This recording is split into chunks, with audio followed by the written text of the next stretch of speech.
All right, so welcome back to another episode of Sober Yoga Girl. I am super excited to have one of my friends on this episode who I have done some sober work and collaboration with in the past. Sarah Williamson is in the UK. She is a sober coach and she is the creator of Drink Less, Live Better. So welcome, Sarah. Hi, thank you for having me. Great to be here. Yeah, how are you doing? I'm doing really well, thank you. Yes, I'm looking forward to and enjoying our sober spring at the moment. The weather is just changing here and it's lovely now. Oh, good. I'm so glad because you guys had you had a cold winter. It snowed for the first time in the UK, right? Yeah. We had plenty of snow. Yep. But lots of daffodils and crocuses and tulips coming up now, so it feels hopeful and full of colour. Oh, good. Yay. I'm happy to hear that. Just as it's getting too hot for us to be outside. So why don't we start off the episode and you can just give me a little bit of background on you, kind of who you are, what your interests are, and what you do for work. Yeah. I'm 43. I'm a mum of two teenage boys, a wife, got a dog. I'm in Surrey in the UK. And I've spent the last, since I've had my children, I've spent a long time working in youth offending, and I've got an interest. I suppose now my focus over the last couple of years has really become living a sober life and all of the good stuff that brings. My life has changed quite a lot over the last few years, and it's a big part of obviously what I do now, but also how I live my own life. Cool. Oh, I'm excited to hear more about kind of the sober journey for you.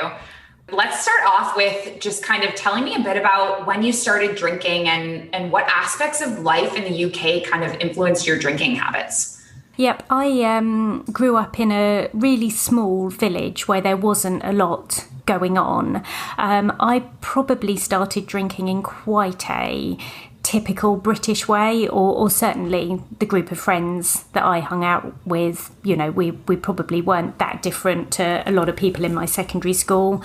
It was a case of catching up in the park on the weekends and drinking, where either my friends had got older siblings who would buy alcohol for us, or perhaps alcohol had been misappropriated from parents' booze cupboards.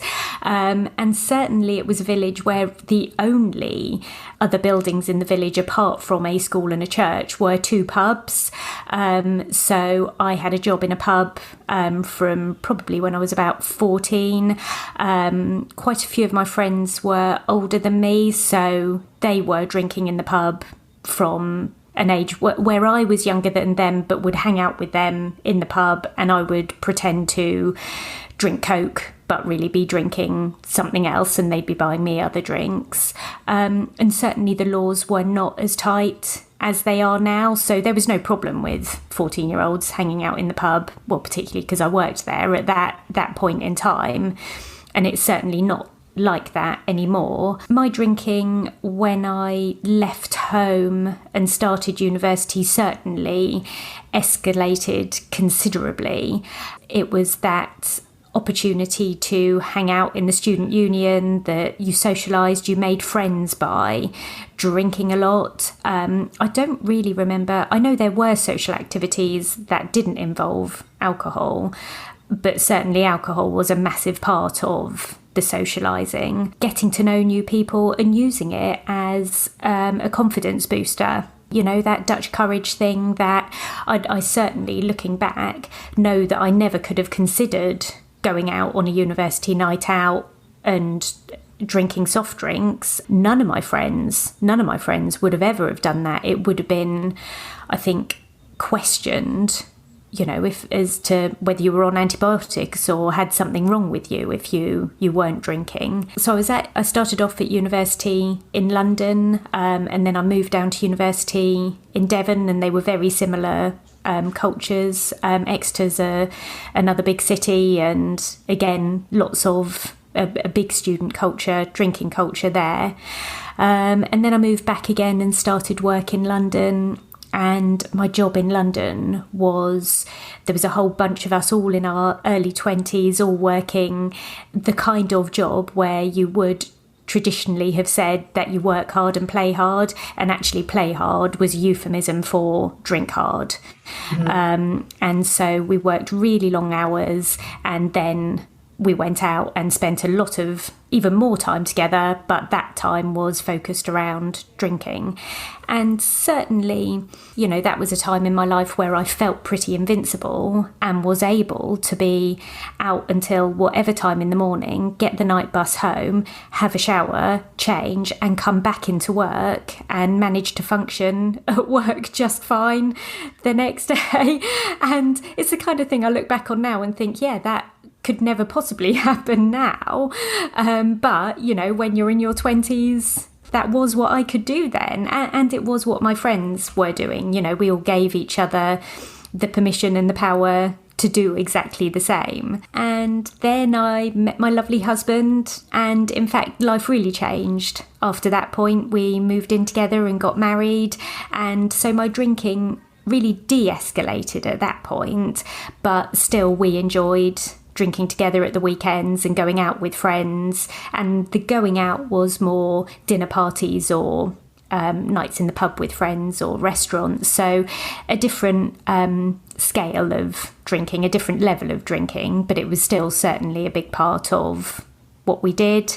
And then I had our 2 babies and certainly had extended periods of not drinking then, probably for the first time since I'd started drinking. So that would have been throughout my pregnancies and the time when I was breastfeeding my boys. And then I think it just slipped back in very much as part of that mummy drinks culture. And I'm blaming nobody else for my drinking, but it was then having friends, you know, with babies the same age as mine or toddlers the same age as mine, where what we did on Friday nights was kick back with large glasses of wine because it felt like our reward for the end of another week done. And those weeks were so different to our working weeks before we'd had our children, because these weeks with toddlers, some of it felt really hard in a different way. Some of it felt you're often sleep deprived, often, whether we wanted to admit it or not, there might have been a certain amount of boredom or monotony. And so it was a different type of drinking for slightly different reasons, but still looking back on it, certainly more than was good for me or useful to me. And so to a varying degree, that carried on over the next few years. And now my boys are early teens. And a few years ago, I just decided that I was going to make a change to the way that I was living. And I was really glad that I did do that. Yeah. Oh, it's amazing. You know, I've never heard Dutch courage before. Is that a UK phrase? Well, yeah, so maybe it is. It'd be interesting to know what the origin of that is, isn't it? Yeah. Dutch courage. That's quite a common saying here. Yeah, we'll have to Google it. So we would say liquid courage when I was a teenager, which I think is like the same thing. But that, I was like, oh, okay. I've never heard that before.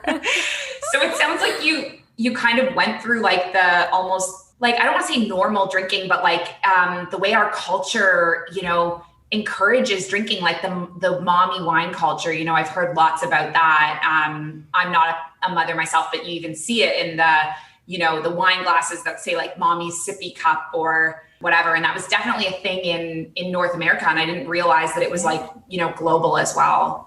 Yeah, definitely. Yeah. And I think, you know, I only have to scroll through my Facebook feed on a Friday from 4:00 with, let me tell you, absolutely no judgment at all.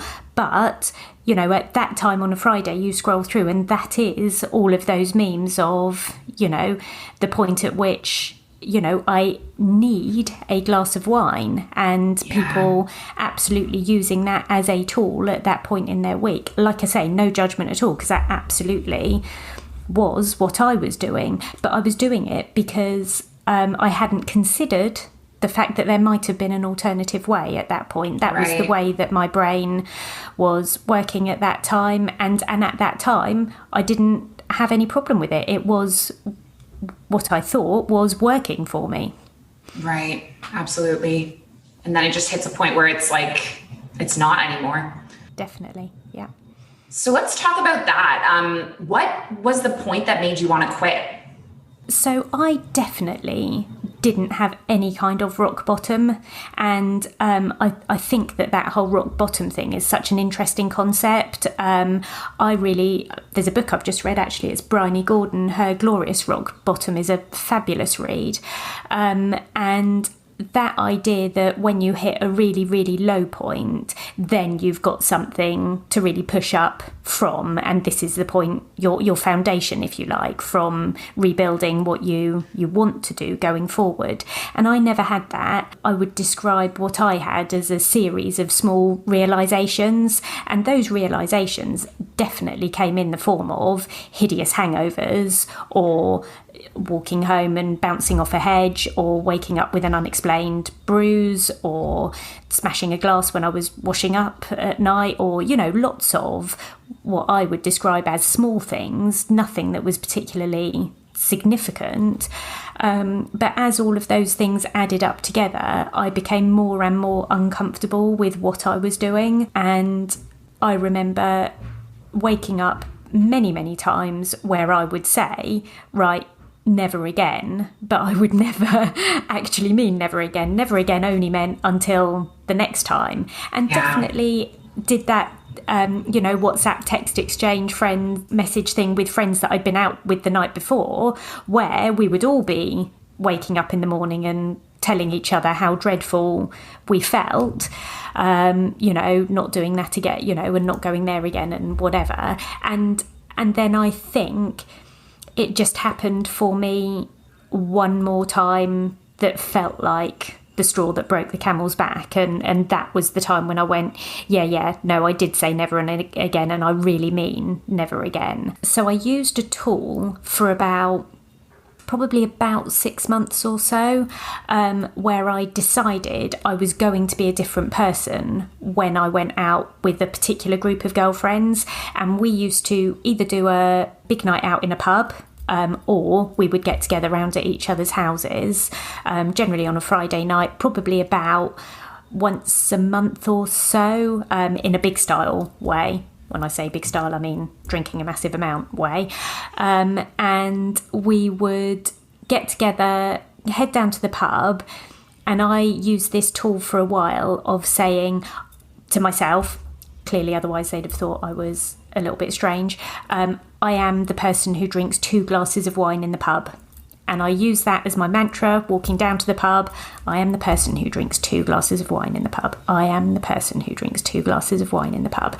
And I went a really long time with that working okay for me. So we used to drink wine in the way of ordering bottles of it. So there was a constant flow of the wine and glasses being topped up, and you never really got to see how much wine you drank until you knew it was far too much. And because in a pub they take away your empty bottles, you also don't see what's been put away. So you don't think, oh dear, we've already drunk 2 bottles. You just carry on. Anyway, that worked out okay for me until it just didn't. And I hit a point where I was drinking a glass of wine in the pub one day, and I thought, I don't think I actually like this. I had that realisation of maybe it was a bottle of wine that wasn't what we usually ordered, or I don't know, but I definitely just thought, this just doesn't taste good, feel right.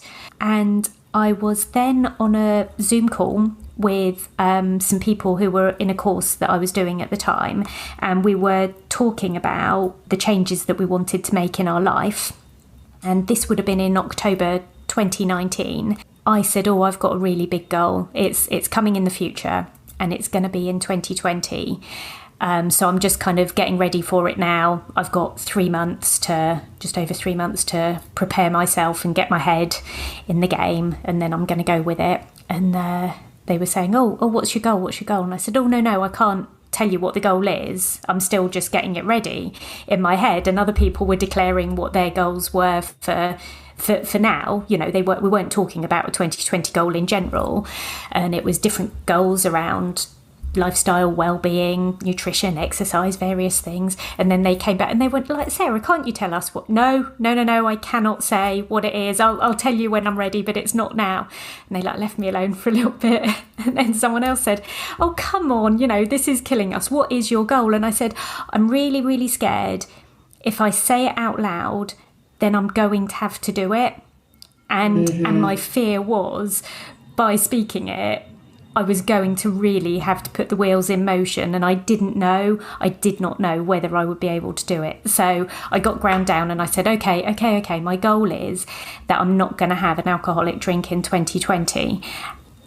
And honestly, it was silence. It was, what a Zoom screen looks like, and it was various faces just looking at me with completely blank looks on them, because why would you choose that? What on earth are you thinking? And of course it was all of the stuff about, have you got a problem? Then, why are you coming up with that as a goal? And I suppose that was part of my fear of speaking it out loud, was the judgment. And I don't mean, that group of people are a lovely group of people. Of course they weren't standing in judgment, but it did just seem like I was saying something that other people couldn't possibly have understood. And of course, as you and I'm sure you would have a similar feeling to me, it's alcohol is that thing that if you say you're going to stop drinking it, people do want to know why from you. And if I were to tell the same bunch of friends that I've decided to cut back or stop my crack cocaine habit, they'd have been utterly supportive. They wouldn't have questioned why. That made it sound as if I do have a crack cocaine habit. I don't actually.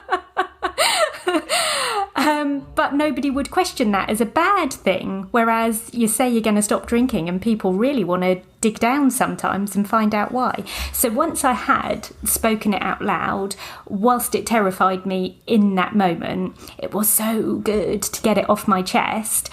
And what then happened, it was a switch flicking in my brain, because I went from I'm not going to have a drink in 2020 to very quickly questioning why I was waiting till 2020. And so I actually stopped drinking not long after that conversation and went into 2020 with a dry stretch under my belt already. Wow, that's amazing. It's incredible how sometimes even just speaking we were talking about this earlier, speaking what you desire or you want can put it into reality. Absolutely. And alongside that, I'd always say writing it down as well is a powerful tool, that brain-hand connection. So all of the different ways we can bring our reality into being, we should try all of the ways, throw the kitchen sink at it. Yeah. So tell me more about once you did quit drinking, what were the main benefits you experienced? So for me, I had spent quite a bit of time feeling not quite 100%, but I couldn't put my finger on it particularly. And I thought that the reason I didn't have as much energy as I wanted was because I perhaps wasn't eating as well as I could do, or being hydrated enough, or doing the right kind of exercise. I wasn't sleeping as well as I could do, and I was blaming, actually, anything else that I could possibly think of. So I was thinking that my hormones were fluctuating all over the place. I was thinking it was because I had certain worries about my family going on at the time with some health issues that were going on. So I was feeling it was an anxiety about that. I was having moments of total brain fog and thinking that was hormones as well. I remember one day I said to myself, I looked out of the window and there was a fire engine going past. And I said to my son, oh, look, quick, come quickly. Come and see the... And I was pointing at the fire engine and looking at my son, and I had completely forgotten the word for fire engine. And I was pointing at it and seeing the thing and I did not know what the word was.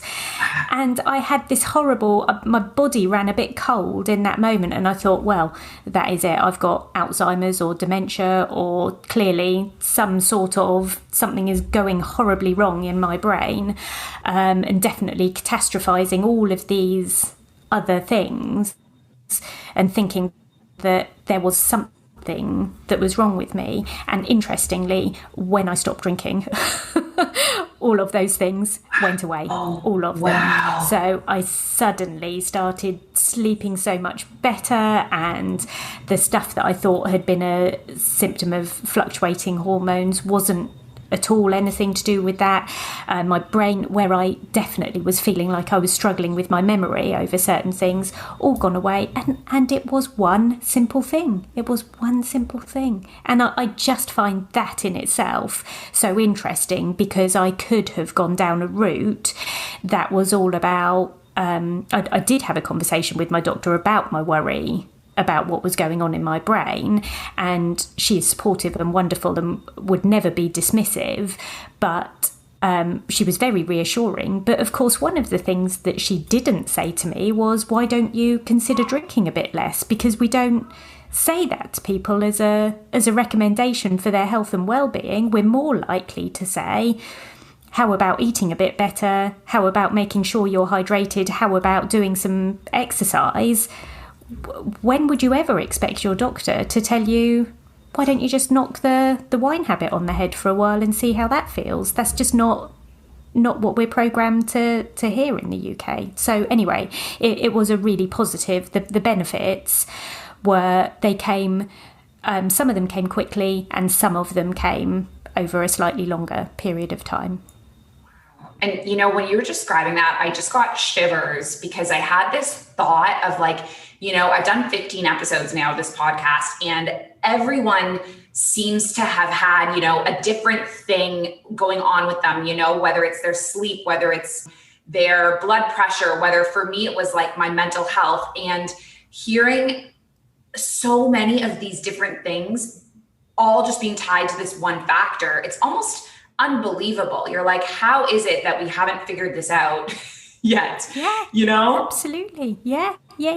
And to know as well, and this isn't a criticism, but to know as well that we can go to our doctors about any number of things that might be wrong with us, and the alcohol conversation just wouldn't feature, just wouldn't be part of the conversation. There's that part where I see we absolutely should be responsible for ourselves, as well as, accepting what we put into our bodies in terms of eating good food and, whatever tools we use around our mental health. But really to give consideration to just changing that one thing can lead to so many more benefits. Yeah, absolutely. Okay, so tell me about, so since you've become sober, you're now developing sober coaching and courses. So what inspired that? And tell me about the work you do there. Yeah, so I think once I had gone probably about, maybe about 8 months without drinking, where I had set my original goal as being 2020 without having a drink. When I'd first started out, I thought, just wait until the 1st of January 2021, I'll be really desperate for a drink by then and it will be fabulous. And my birthday's the 4th of January, so that birthday in the future is going to be some kind of big deal. And, how I'm going to socialise. I mean, obviously this was not thinking about a global pandemic at that particular point. Right. As I got further away from the last day that I had had a drink, I came to realise that really this was a lifestyle change, and where I thought I had put a timestamp on it, it was actually turning out not to feel like that anymore, that it really was becoming a part of who I was. And so at that point I started to consider all of the tools that had really helped me in my alcohol-free journey up until that point, and also the things that had not been helpful at all, and started to think about, if I had been in my position when I was back in the previous October, wondering how this thing would ever be possible for me and feeling very doubtful about whether it could, how I could help other people in that situation myself. And I was thinking about how my future self could have helped my past self, if it was possible to clone yourself and time travel. I could have really used in the early days somebody to help me see that the vision I had for myself was possible, and not only possible, but really enjoyable. Yeah. So that is what then has led me down the path of doing several different trainings, some retraining, doing lots of new learning, and then being able to put together packages where I offer group training programs and also one-to-one coaching. And I have been loving doing this, and meeting you has been part of that lovely journey as well. And seeing that there is such a movement now for people to start making this kind of change in their lives. And I really believe that where we start to talk about this kind of positive change that we've made in our lives without talking about all of those things that potentially you might think that you miss, like how am I ever going to relax without alcohol? How will I have fun without alcohol? How will I socialise? How will I be courageous? How will I connect with my partner? All of those things, to be able to show them, to be able to show the world that it's possible to do these things, not only possible but enjoyable. It gives other people the opportunity to see that what's possible for someone else might be possible for them. Yeah, absolutely. And it's so inspiring. You know, what you said, I really resonate with that concept of you being able to, like, your future self would have been able to help your past self. And I think often that is what that is like our, I don't know, what we bring to the world is like where we experience a lack of support in our lives is where we want to create the support for others, you know? Yes, and so absolutely. I find that really inspiring. Yeah. Yeah. Love it. So if someone were interested in quitting drinking, and I'll post all the links to all of your info in the episode and everything so that our listeners can find you if they're interested in learning more about what you do. But just to finish us off, if someone were interested in quitting alcohol, what advice would you give to them? My advice would be to be bold, be brave. It feels like it's going to be a big deal in your life. Or for me, that is how it felt. For me, it felt like I might have had to make being sober my full-time job. At one point in the past, I felt like this was going to be a massive mountain. This was going to be something to endure. This was going to be something to get through. And once I'd made that decision to do it and I'd spoken it out loud, actually it became none of those things. And so making the first step was the hardest step. And after I'd made that step, the pathway cleared for me. And so all of those things that might be going round in your head about how will my friends judge me, and you know, how will I ever achieve the XYZ things that alcohol brings me? Don't worry about those things now. Don't worry about them, and make the first move. Do it boldly, do it bravely, look for the support that you might need and go for it. Oh, Sarah, you're so inspiring. That was amazing advice. I'm grinning. I know people that will be listening to this audio won't be able to see, but I'm just like grinning because I just feel so, I don't know, feel so inspired by your message. Thank you. And it's lovely, being in the work that we do in. We're so lucky to be able to see each other and point each other out and celebrate each other and be inspired by each other so that other people can see that happy place. Yeah, absolutely. Oh, well, thank you so much, Sarah. This has been an amazing episode. I really appreciate your time. And I'm looking forward to kind of following your journey and seeing kind of where the sober path takes you. Lovely. Likewise. Thank you so much. It's been a real joy. Thank you. All right. Bye.